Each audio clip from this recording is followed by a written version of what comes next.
अस्सलाम वालेकुम dear student, आज हम लेक्चर को आगे बढ़ा रहे हैं और आज हम डिस्कस करेंगे momentum in terms of Newton's second law. ठीक है, so Newton's second law in terms of momentum, बहुत ही इम्पॉर्टेंट डिस्कशन है आज का। ठीक है, सारे स्टूडेंट अलर्ट हो जाएं, एनर्जी भी लेके आए अपने पास। So Newton second law in terms of momentum. देखें, आपने फार्मूला पढ़ा था कि न्यूटन सेकंड लॉ का मैथमेटिकल फॉर्म F = ma है, और ये जो एक्सेलरेशन है, इस एक्सेलरेशन को मैं delta v by delta t लिख सकता हूँ। ठीक है, और डेल्टा v जो है वो कुछ भी नहीं होता बल्कि vf minus vi divided by delta t है। अगर मैं इसको आगे कंटिन्यू करूं, mvf minus mvi divided by delta t, तो ये हुआ फाइनल मोमेंटम, ये हुआ इनिशियल मोमेंटम। तो मैं कह सकता हूं कि जो नेट फोर्स होता है वो rate of change of momentum होता है। So rate of change of momentum is called net force. This is called the Newton's second law. Newton's second law को हम ऐसे भी कह सकते हैं कि the rate of change of momentum is called net force. This is the statement which is taken from the Newton's second law. आपके सामने बन गया। तो अब मैं ऐसे लिख सकता हूँ the rate of change of momentum. The rate of change of momentum is called net force, and this statement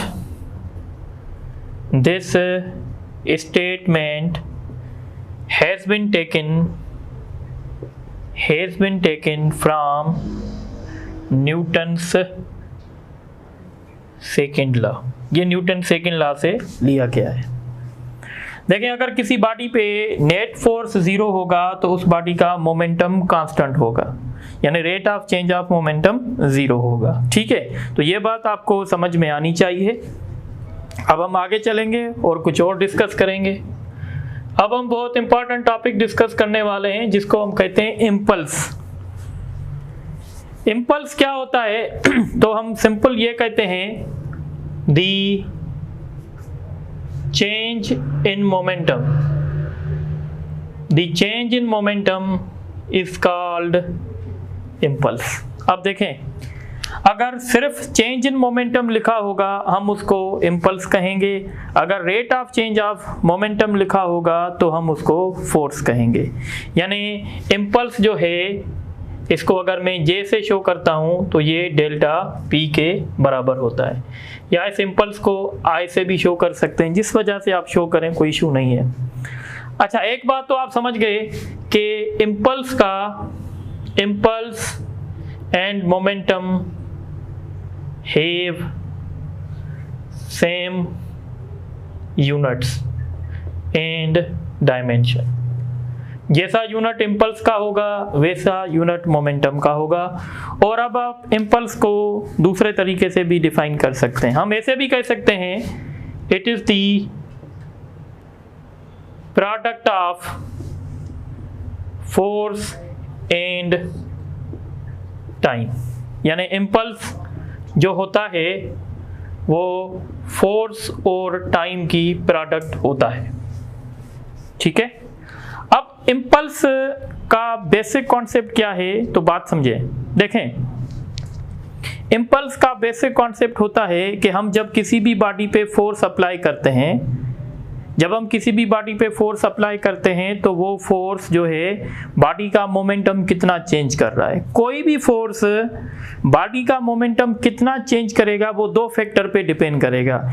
एक फैक्टर होगा कि आपने फोर्स कितना लगाया है, और दूसरा फैक्टर होगा कि आपने कितने टाइम तक फोर्स लगाया है। सपोज करें, अगर ये एक गाड़ी है, ये गाड़ी रेस्ट में है, सपोज करें ये बॉडी है रेस्ट में, इस पे मैंने फोर्स अप्लाई किया F, फोर्स मैंने अप्लाई किया 10 न्यूटन का, और मैंने 2 सेकंड के लिए अप्लाई किया। तो आप देखेंगे इसका मोमेंटम चेंज होगा, ये रेस्ट से मोशन में आ जाएगी और इसके पास मोमेंटम कम होगा। पर अगर मैं फोर्स अप्लाई कर दूं 90 न्यूटन 2 सेकंड के लिए तो आप देखेंगे इसका मोमेंटम ज़्यादा चेंज हो जाएगा। या हम इसको और भी सिंपल समझते हैं। अब देखें इम्पल्स का कॉन्सेप्ट जो है वो बेसिकली दो चीज़ों का कॉन्सेप्ट है। अब आप देखें अगर इम्पल्स हमारा सेम है तो इम्पल्स जब हमारा सेम होगा तो फिर अगर हम फोर्स को कम कर देंगे तो हमारा टाइम ऑफ कांटेक्ट बढ़ जाएगा, या अगर हम टाइम ऑफ कांटेक्ट को कम कर देंगे तो हमारा फोर्स इंक्रीज हो जाएगा। कैसे देखें, थोड़ा समझें। देखें हमारे पास ऐसे समझें कि हम किसी मोटर बाइक पे ड्राइव कर रहे हैं और सामने से हमारे ऊपर कोई फोर्स अप्लाई हो रहा है। सपोज करो हमारा किसी गाड़ी के साथ एक्सीडेंट हो रहा है। जब हमारा किसी गाड़ी के साथ एक्सीडेंट होगा और अगर हमें हेलमेट नहीं पहना हुआ है तो क्या होगा, फोर्स जो हम पे अप्लाई होगा वो थोड़े से टाइम पे अप्लाई होगा, तो वो फोर्स हमें ज़्यादा इंजरीज कर सकता है। पर अगर हमारे सर पे हेलमेट होगा तो वो जो फोर्स हम पे लगेगा वो सबसे पहले हेलमेट से स्ट्राइक करेगा और फिर हमसे स्ट्राइक करेगा, मतलब टाइम ऑफ कांटेक्ट बढ़ गया। जब टाइम ऑफ कांटेक्ट हम बढ़ाएंगे तो फोर्स हमारा ठंडा हो जाएगा, जब टाइम ऑफ कांटेक्ट कम होगा तो फोर्स हमारे लिए ज्यादा होगा। इस तरीके से आप देखें विकेट कीपर का एग्जांपल ले लें। विकेट कीपर ग्लव्स पहनता है बाल को कैच करने के लिए। जब विकेट कीपर ग्लव्स पहनता है तो जो बाल आता है उसके पास मोमेंटम होता है और उसका मोमेंटम हम जीरो करना चाहते हैं, कैच करना चाहते हैं। तो जब हम ग्लव्स पहनेंगे तो जो बाल आएगा सबसे पहले ग्लव्स के साथ स्ट्राइक करेगा, फिर हमारे हाथ के साथ स्ट्राइक करेगा। कहने का मतलब ये है कि टाइम ऑफ कांटेक्ट बढ़ जाएगा। जब टाइम ऑफ कांटेक्ट बढ़ जाएगा तो जो फोर्स बाल की वजह से हमारे हाथों पे लगेगा वो कम लगेगा, क्योंकि टाइम ऑफ कांटेक्ट इंक्रीज हो गया है। जब टाइम ऑफ कांटेक्ट इंक्रीज हो जाएगा तो फोर्स जो है वो ठंडा हो जाएगा। इसी तरीके से अगर हम ग्लव्स नहीं पहनेंगे, अगर हम बाल को ऐसे कैच करेंगे तो बाल सीधा हमारे हाथों के साथ स्ट्राइक करेगा। इस केस में टाइम ऑफ कांटेक्ट कम होगा। जब टाइम ऑफ कांटेक्ट कम होगा तो फिर क्या होगा, फोर्स ज्यादा होगा। तो आपसे पूछते हैं कि विकेट कीपर ग्लव्स क्यों पहनता है, तो विकेट कीपर ग्लव्स इसलिए पहनता है ताकि टाइम ऑफ कांटेक्ट बढ़ जाए। टाइम ऑफ कांटेक्ट बढ़ने से क्या होगा, फोर्स ठंडा हो जाएगा, इंजरीज कम करेगा। इस तरीके से जब हम मोटरसाइकिल पे ड्राइव करते हैं तो हम हेलमेट क्यों पहनते हैं, वो इसलिए पहनते हैं ताकि टाइम ऑफ कांटेक्ट बढ़ जाए। जब टाइम ऑफ कांटेक्ट बढ़ जाएगा तो फोर्स जो हम पे अप्लाई होगा वो बिल्कुल जो है वो ठंडा हो जाएगा और वो हमारे लिए कोई भी इंजरी नहीं कर सकता। ठीक है, तो हम ऐसे कह सकते हैं wicket keeper wears gloves. Wicket keeper wears gloves in order to increase the time of contact. Wicket keeper wears the gloves in order to increase the time of contact. इसी तरीके से while driving on motorbike, driver put helmet in order to increase the time of contact, ताकि time of contact बढ़ जाए। तो I hope कि आप मेरी बात समझ गए हैं कि हम इम्पल्स किसको कहते हैं। अब ये जो बातें हमने डिस्कस की हैं, अब इस पे कुछ एमसीक्यूज कर लेते हैं। तो देखें MCQs. Newton's second law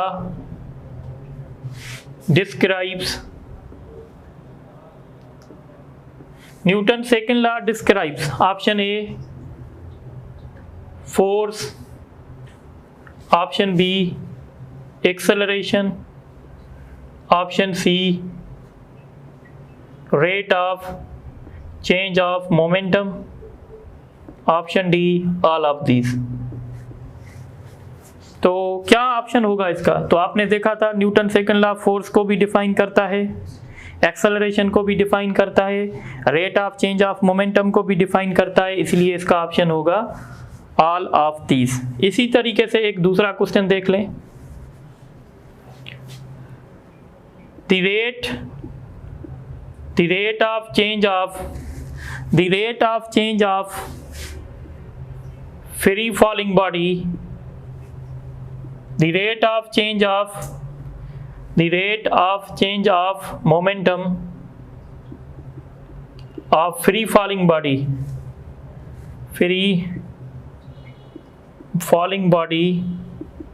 is equal to option A its mass, option B its kinetic energy, option C its weight, option D its acceleration।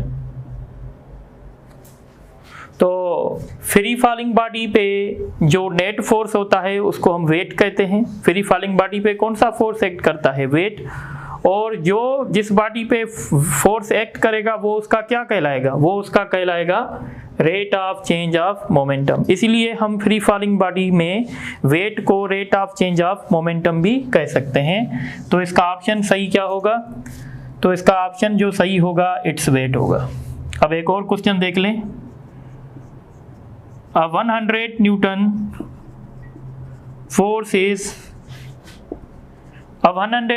force is acting on 5 kilogram body moving with a speed of 20 meter per second. Find the rate of change of momentum. ये question आपकी lumps की test में आ चुका है, previous papers में मिलेगा। तो आप इसका आंसर बताएंगे। 0 kilogram metre per second square, 100 kilogram metre per second square, 200 kilogram 2000 kilogram metre per second square, 1000 kilogram metre per second square. तो बताएं कौन सा ऑप्शन सही होगा। अब कुछ स्टूडेंट ऐसे होंगे जो सॉल्यूशन करेंगे पर इस क्वेश्चन की सॉल्यूशन नहीं होगी। देखें आपसे क्या पूछ रहे हैं? Rate of change of momentum.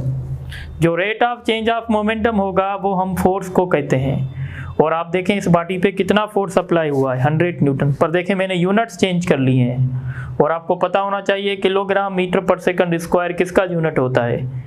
Force का ही होता है। तो इसका ऑप्शन होगा बी यानी 100, नो नीड ऑफ कैलकुलेशन। आप नोट करें तो फिर आगे चलते हैं।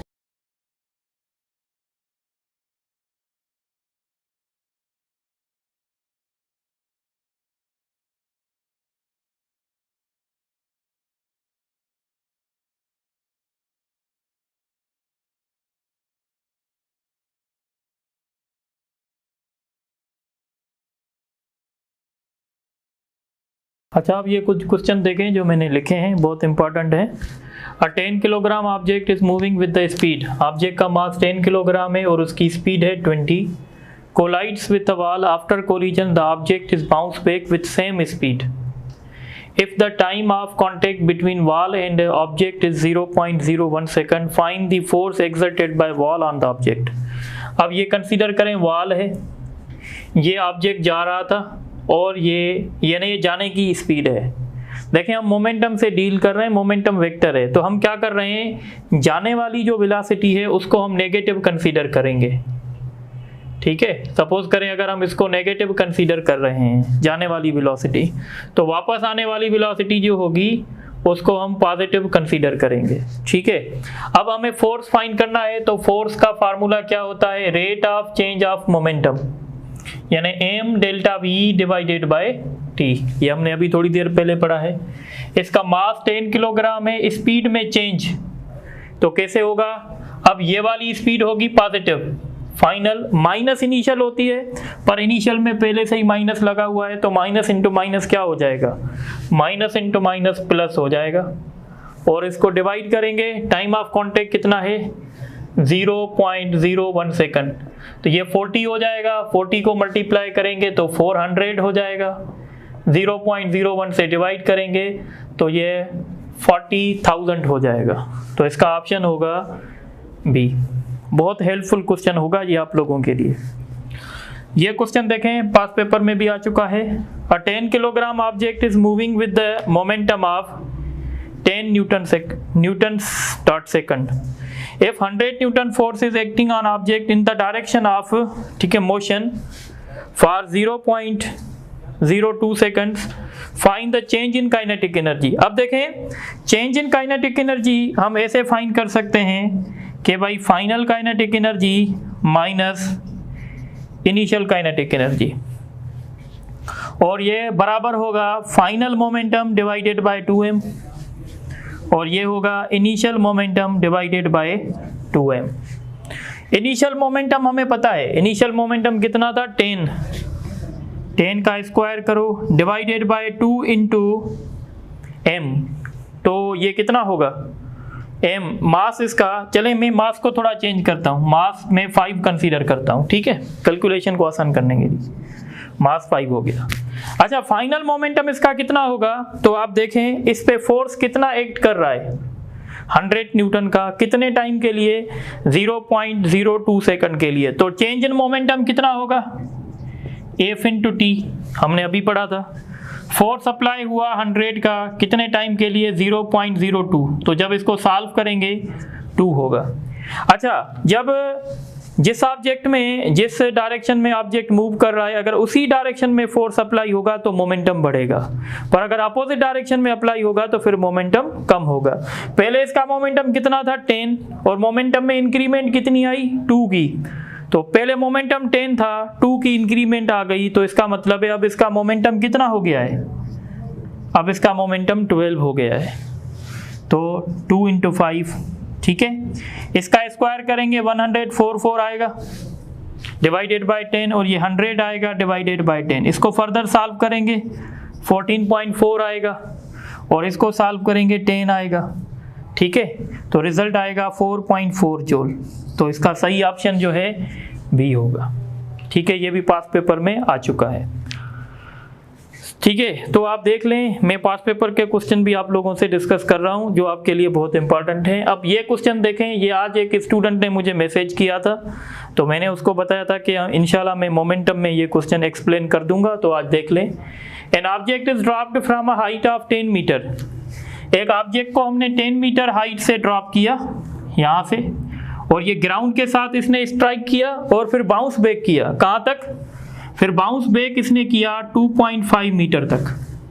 तो इसका मतलब है इसको डेसेलरेशन मिली है, क्योंकि अगर इसको डेसेलरेशन ना मिलती तो ये वापस उसी जगह पे आ जाता, पर इसको ग्राउंड ने कुछ ना कुछ डेसेलरेशन एक्सर्ट की है और हमें वो कैलकुलेट करनी है। तो देखें, हमें पता है कि जो हमारा फोर्स होता है वो rate of change of momentum होता है, ठीक है, मास इसका कुछ भी हो, और ये जो फोर्स होता है ये बेसिकली ma के बराबर होता है। नेट फोर्स हमेशा ma के बराबर होता है, m delta v by delta t। अच्छा, अब डेल्टा v अब हम कैलकुलेट कैसे करेंगे, देखें, हम इनिशियल स्पीड यहाँ से कैलकुलेट कर सकते हैं। ये जो फोर्स है ये डेसेलरेटिंग फोर्स है, इसलिए मैं माइनस की साइन दे रहा हूँ। जो फोर्स डेसेलरेटिंग होता है उसके साथ माइनस की साइन भी आती है। अगर हम इसको 10 मीटर हाइट से सपोज रिलीज कर रहे थे, तो ये ग्राउंड पे जब आएगा तो कितनी स्पीड के साथ स्ट्राइक करेगा, तो इसकी इनिशियल स्पीड होगी 2gh, और g का वैल्यू नहीं दिया गया तो हम क्या लेंगे, 9.8 मल्टीप्लाइड बाय 10, तो इसको सॉल्व करेंगे 196 होगा, और इसका रूट लेंगे 4। एक बात का ख्याल रखिएगा, ये जब आ रहा था तो इसकी वेलोसिटी डाउनवर्ड थी, मतलब इस वेलोसिटी को हम क्या लेंगे, नेगेटिव। जब ये वापस जा रहा था स्ट्राइक करने के बाद, जब ये वापस यहाँ तक आ गया तो इसकी वेलोसिटी थी अपवर्ड, इस वेलोसिटी को हम लेंगे पॉजिटिव। और वो कैलकुलेट कैसे करेंगे, सेम फार्मूले से, 2gh से। अब कितनी हाइट तक वो ऑब्जेक्ट आपका पहुंचा है, तो वो 2.5 तक आ गया है। इसको सॉल्व करेंगे, ये 5 होगा, 5 इससे करेगा तो 49 का रूट 7 होगा, और इसको प्लस में लेंगे। माइनस में इसलिए रह रहे थे क्योंकि नीचे आ रहा था, और बाउंस करने के बाद ऊपर जाएगा तो वेलोसिटी उसकी पॉजिटिव। अब क्वेश्चन बहुत आसान हो गया है, तो आप देख सकते हैं कि मास के साथ कैंसिल हो गया। अब एक्सेलरेशन फाइंड करने के लिए डेल्टा वी मतलब फाइनल फाइनल वेलोसिटी कितनी है 7, और इनिशियल वेलोसिटी कितनी है -14 डिवाइडेड बाय t, टाइम कितना है कांटेक्ट का 0.01। इसको जब सॉल्व करेंगे माइनस इंटू माइनस प्लस हो जाएगा, तो ये 21 होगा डिवाइडेड बाय 0.01, तो ये 2100 हो जाएगा। तो इसका ऑप्शन ए होगा। ठीक है, अब आप इस क्वेश्चन को देखें। A body having mass 1000 kg is moving with the speed of 20 meter per second. If 100 Newton force act for 2 millisecond, find the impulse. Impulse is nothing but it's the product of force and time. Force कितना apply किया हमने 100 Newton, time कितना 2 millisecond यानी 0.002।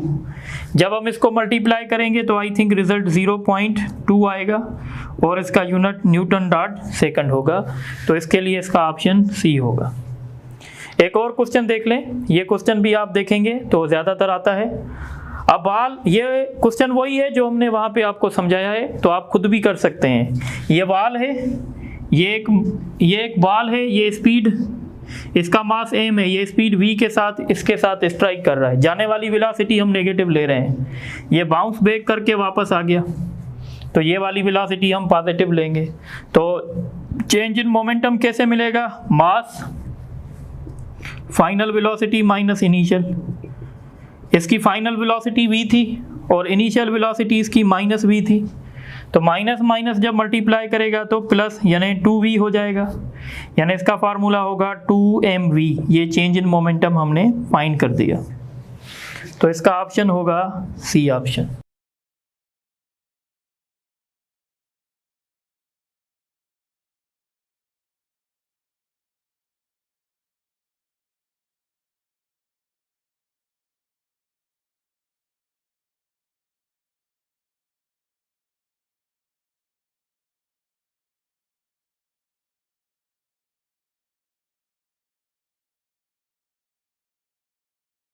अच्छा, अब हम discuss करेंगे law of conservation of momentum means linear momentum. तो law of conservation of linear momentum हमें ये बताता है कि अगर किसी भी सिस्टम मींस जिसमें बहुत सारे पार्टिकल्स हों, अगर किसी सिस्टम पे एक्सटर्नल फोर्स एक्ट नहीं करेगा तो उस सिस्टम का जो मोमेंटम होगा वो हमेशा कोलिजन से पहले और कोलिजन के बाद जो है कंजर्व रहेगा। ठीक है, पहले मैं लिख लेता हूँ, दी total momentum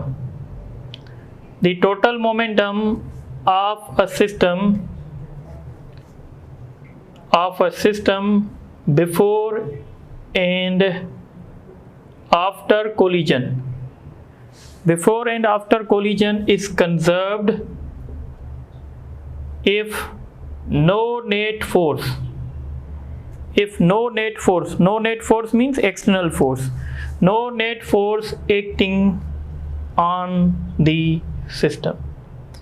अगर किसी सिस्टम पे एक्सटर्नल फोर्स एक्ट नहीं करेगा तो जितना उस सिस्टम का टोटल मोमेंटम कोलिजन से पहले होगा उतना ही उसका मोमेंटम कोलिजन के बाद होगा। थोड़ा सा बात समझें, सपोज करें ये एक हमारा सिस्टम है, इस सिस्टम के अंदर दो ऑब्जेक्ट्स हैं। ठीक है, एक ऑब्जेक्ट हमारा A है, एक ऑब्जेक्ट हमारा B है। ठीक है, ये आपस में कोलिजन कर रहे हैं, सपोज करें इन्होंने कोलिजन की, तो जब ये कोलिजन करेंगे तो एक दूसरे पे फोर्स एक्सर्ट करेंगे।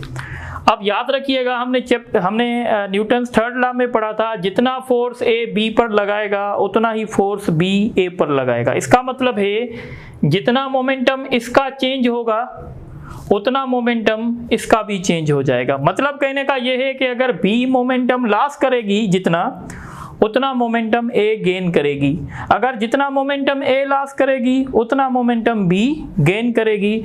अगेन जब हम टोटल मोमेंटम निकालेंगे तो वही का वही आएगा।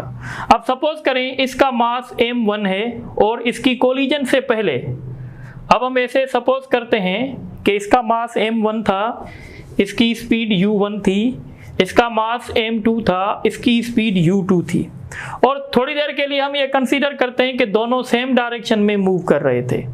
तो कोलिजन पॉसिबल है, तो बिल्कुल हो सकती है। अगर हम सपोज करें इसकी स्पीड कम थी, इसकी स्पीड ज़्यादा थी, इनकी लाइन ऑफ एक्शन सेम है, तो डेफिनेटली ये आपस में कोलिजन करेंगी।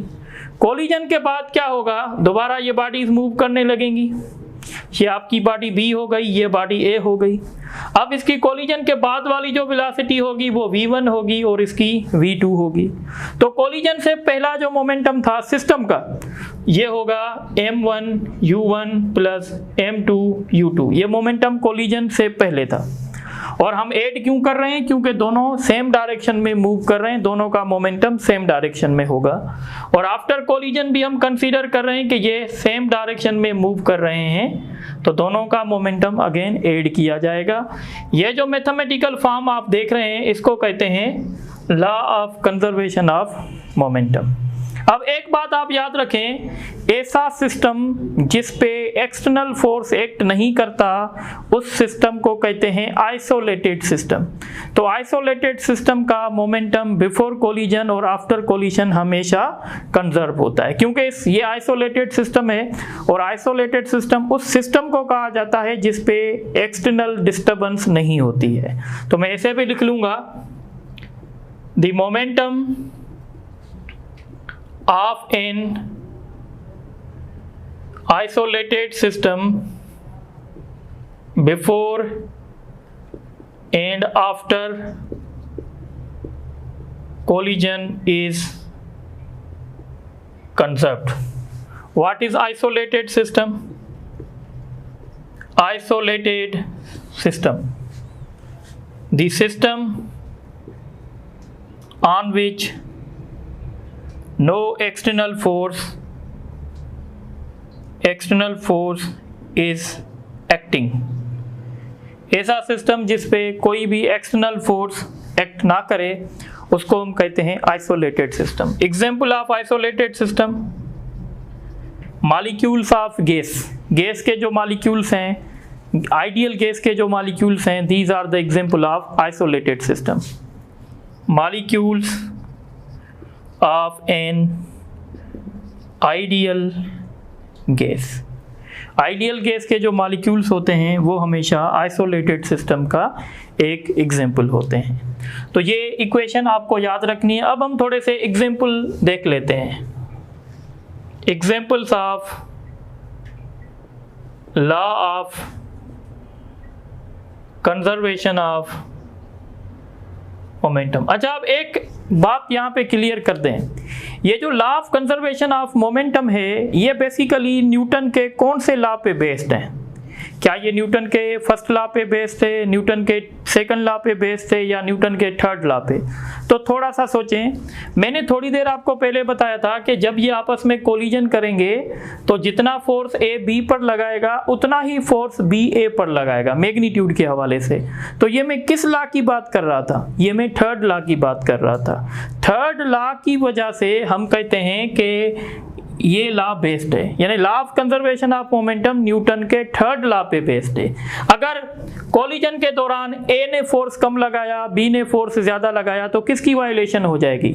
ये वायलेशन हो जाएगी न्यूटन थर्ड लॉ की। जब न्यूटन का थर्ड लॉ की अगर वायलेशन होगी तो law of conservation of momentum की भी वायलेशन हो जाएगी। तो इसलिए हम कहेंगे it is based on Newton's third law. तो जो एग्जाम्पल न्यूटन थर्ड लॉ का होगा वो example law of conservation of momentum का होगा। अब एक एग्जाम्पल हम करते हैं कोलिजन, या हम करते हैं gun bullet system. Gun bullet system, आप सबको पता है कि जब किसी गन से, सपोज करें ये एक स्पेशल गन है, इस गन से कोई बुलेट फायर हो रही है, तो जब इस गन से कोई बुलेट फायर होगी तो आपको पता है बुलेट आगे की तरफ जाएगी और गन पीछे की तरफ रिकॉइल करेगी। शुरुआत में कोलिजन से पहले मोमेंटम जीरो था, क्योंकि आपकी गन भी स्टेशनरी थी, आपकी बुलेट भी स्टेशनरी थी। Before collision momentum zero, after collision bullet आगे की तरफ जाएगी, गन पीछे की तरफ। तो ये मास है बुलेट का, ठीक है, ये बुलेट का मास है, ये बुलेट की वेलोसिटी है। अगर बुलेट की वेलोसिटी को पॉजिटिव ले रहे हैं तो गन की वेलोसिटी को क्या लेंगे, नेगेटिव, क्योंकि बुलेट आगे की तरफ जाएगी, गन पीछे की तरफ जाएगी, तो माइनस mg/vg। ठीक है, अगर हम इसको यहाँ ले जाएंगे, तो ये बराबर होगा mg/vg is equal to mb/vb, यानी जितना मोमेंटम बुलेट का होगा उतना मोमेंटम गन का होगा, पर दोनों का मैग्नीट्यूड सेम होगा, डायरेक्शन अपोजिट होगा। इसीलिए हम कहते हैं कि गन रिकॉइल करती है। गन रिकॉइल इसलिए करती है क्योंकि मोमेंटम को कंजर्व कर सकें। तो हम यहाँ पे पॉइंट भी लिखेंगे कि when a bullet is fired with the gun recoils in order to conserve the momentum को कंजर्व करने के लिए। इसी तरीके से आप समझ सकते हैं मोशन ऑफ रॉकेट। दूसरा इसका एग्जांपल है मोशन ऑफ रॉकेट। तो आपको पता है रॉकेट में फ्लू गैसेस, ये रॉकेट का चेंबर होता है, इसके अंदर फ्यूल होता है, यानी गैसेस होती हैं जो मतलब बर्न होती हैं और ये बाहर निकलती हैं। जब ये बाहर निकलेंगी तो मोमेंटम को कंजर्व करने के लिए एक थर्स्ट क्रिएट होगा और आपका रॉकेट जो है ऊपर जाता है। फ्लू गैसेस नीचे की तरफ आती हैं और रॉकेट बाहर की तरफ जाता है। तो ये भी एक एग्जांपल है न्यूटन्स, ये भी एक एग्जांपल है, हम कहते हैं law of conservation of momentum का। तीसरा एग्जांपल देख लें, explosion of bomb. Explosion of bomb, अब एक्सप्लोजन ऑफ बॉम्ब क्या है, देखें एक बॉम्ब था, सपोज करें ये एक बॉम्ब था। अब ये जैसे ही एक्सप्लोज होगा तो ये फ्रैगमेंट्स में टूटेगा। ये फ्रैगमेंट्स में इस तरीके से टूटेगा ताकि मोमेंटम कंजर्व हो सके। ये ऑल पॉसिबल डायरेक्शन में जाएगा। सपोज करें ये टूटा, कुछ इस डायरेक्शन में गया, कुछ इस डायरेक्शन में गया, कुछ इस डायरेक्शन में, कुछ इस डायरेक्शन में। ये सेंटर था और सेंटर से ये एक्सप्लोज होगा, ऑल पॉसिबल डायरेक्शन में जाएगा। जब ये ऑल पॉसिबल डायरेक्शन में जाएगा तो ये इस हिसाब से जाएगा ताकि मोमेंटम को कंजर्व कर सके। मतलब कहने का ये है कि जो ईस्ट का मोमेंटम होगा वो वेस्ट के साथ बैलेंस होगा, जो नॉर्थ का मोमेंटम होगा वो साउथ के साथ बैलेंस होगा। अब देखें, अगर यहाँ पे 4 kg किलोग्राम, सपोज ये आप कंसीडर करें कि ये 10 kg है, अगर यहाँ पे 10 किलोग्राम का पार्टिकल ईस्ट डायरेक्शन में जा रहा है और वेस्ट में जा रहा है सपोज करें 1 किलोग्राम का, अगर मैं आपसे पूछूं इनमें से बताओ कौन से पार्टिकल की स्पीड ज़्यादा होगी, तो आपको पता है ईस्ट वाले का मोमेंटम वेस्ट वाले के साथ बैलेंस होगा। और मैंने आपको पहले लेक्चर्स में बताया था कि जब दो पार्टिकल्स का मोमेंटम सेम होता है और उनके मासेस डिफरेंट होते हैं तो स्पीड हमेशा उस पार्टिकल की ज़्यादा होती है जिसका मास कम होता है। तो ये जो 1 किलोग्राम वाला पार्टिकल होगा इसकी स्पीड बहुत ज़्यादा होगी और जो 4 किलोग्राम वाला पार्टिकल होगा इसकी स्पीड 1 किलोग्राम वाले से कम होगी। इसी तरीके से अगर आप सपोज करें यहाँ 3 किलोग्राम का और यहाँ 2 किलोग्राम का, टोटल मिक्स करेंगे तो 10 किलोग्राम बन जाएंगे। अब ये जो 3 किलोग्राम वाला ये जो पार्टिकल नॉर्थ जो है डायरेक्शन में जाएगा, इसकी स्पीड साउथ वाले से कम होगी। ये इसलिए कम होगी क्योंकि इन दोनों का मोमेंटम सेम होगा, पर इसका मास कम है यानी इसकी स्पीड ज़्यादा होगी। तो इस तरीके से हम करेंगे, यानी मैं यहाँ पे लिख लेता हूँ momentum of east is equal to momentum of west and momentum of north is equal to momentum of south. इस तरीके से आप ये न्यूमेरिकल्स में यूज़ कर सकते हैं। ठीक है, तो this is all about law of conservation of momentum. आप इनको नोट करें तो इन पे 2-3 MCQs करते हैं और फिर क्लास को वाइंड अप करते हैं।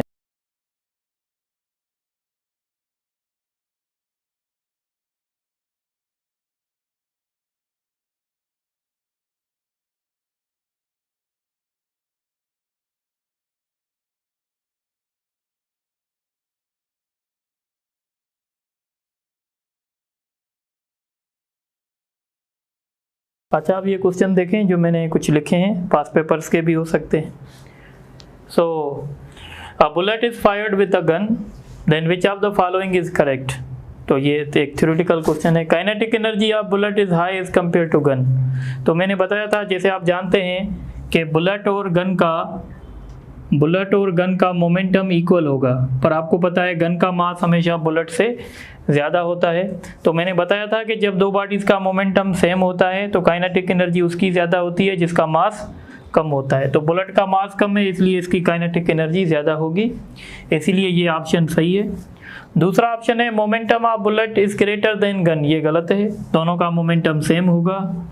Speed of bullet is greater than the speed of recoil of gun, ये भी सही है, क्योंकि मैंने बताया था जब दो बॉडीज़ का मोमेंटम सेम होगा तो स्पीड उसकी ज़्यादा होगी जिसका मास कम होगा। तो बुलेट का मास कम होता है तो उसकी स्पीड ज़्यादा होगी, इसीलिए ऑप्शन 1 और 3 जो हैं वो सही हैं, इसीलिए ऑप्शन बी सही होगा। दूसरा question, a car is moving, a car having mass 1000 kilogram, ये पास पेपर का है, is moving with the speed of 20 metre per second and collides with the stationary truck having mass 2000 kilogram. After collision car becomes stationary, car रुक गई है। Find the speed of truck after collision. तो एक तो हम समझ सकते हैं कि जितना कार ने मोमेंटम लॉस किया है उतना मोमेंटम ट्रक ने गेन किया है। तो हम ये सिंपल है, momentum of car is equal to momentum of truck. Car जाके ट्रक के साथ स्ट्राइक किया तो कार रुक गई और लाजमी है ट्रक मूव करेगी, तो कार ने मोमेंटम जो है लॉस किया है, ट्रक ने गेन किया है। कार के पास मोमेंटम कितना था 1000 और इसकी वेलोसिटी थी 20, ट्रक का मास था 2000 और इसकी वेलोसिटी थी, फाइंड करनी है। तो ये 2 0 कैंसिल हो गए, ठीक है, 2 0 कैंसिल हो गए और ये 1 हो गया, ये 10 हो गया, तो मतलब वेलोसिटी ऑफ ट्रक जो होगी वो 10 होगी, तो इसका ऑप्शन ए होगा, ठीक है। अब आप आ जाएं, यहाँ पे भी मैंने कुछ क्वेश्चन लिखे हैं, इसको भी थोड़ा समझ लेते हैं। तो देखें, 50 gram bullet is fired with 5 kilogram gun at the speed of 1000 metre per second, find the speed of recoil of gun. तो मैंने फार्मूला दिया था कि भाई दोनों का मोमेंटम सेम होगा, momentum of bullet is equal to momentum of gun. Bullet का मास कितना है, ये मास हमेशा ग्राम्स में दिया जाता है। कुछ स्टूडेंट एक्साइटेड होते हैं, वो ग्राम को कन्वर्ट नहीं करते, पर आप लोग नहीं हैं उनमें से। तो मास ऑफ बुलेट कितना है, 50 ग्राम है, इसको किलो में तो आप 1000 से डिवाइड करेंगे तो ये आएगा 0.05 और वेलोसिटी ऑफ बुलेट 1000 है, मास ऑफ गन 5 है और वेलोसिटी ऑफ गन चाहिए।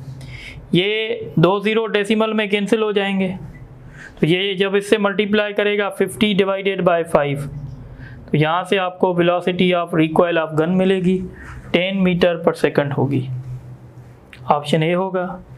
अब ये क्वेश्चन देखें, इस क्वेश्चन को सॉल्व करने से पहले मैं आपको एक फार्मूला बताऊंगा। देखें, अगर कोई मशीन गन है, सपोज करें ये एक किस्म की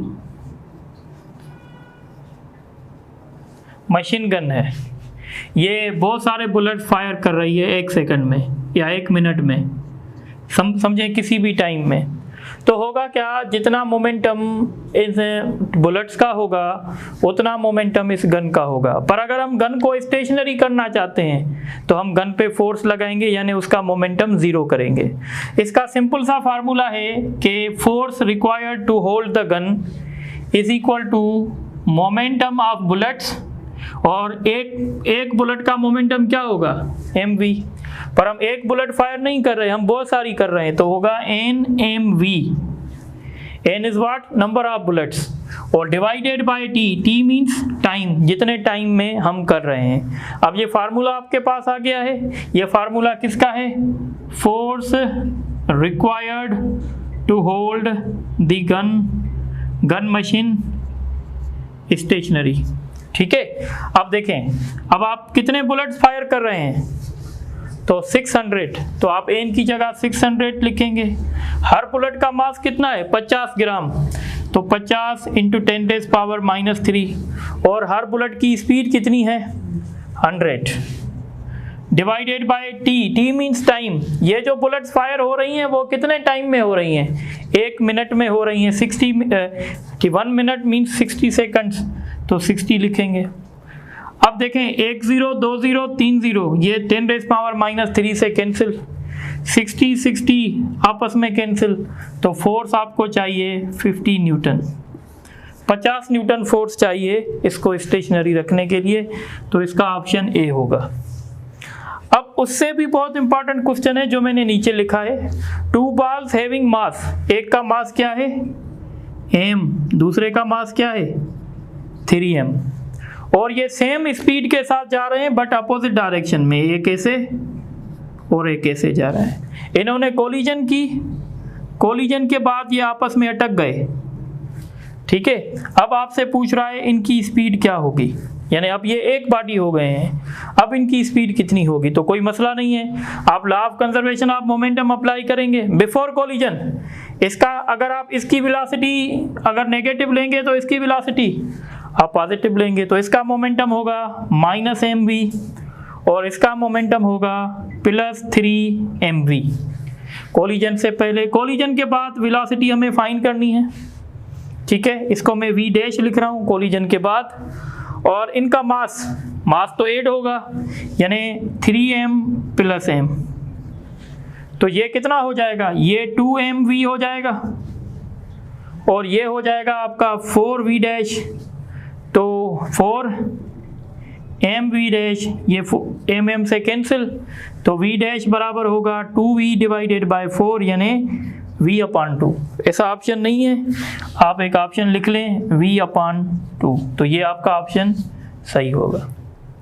इससे आपके कॉन्सेप्ट क्लियर होंगे कि आपको अपोजिट डायरेक्शन में कैसे डील करना है।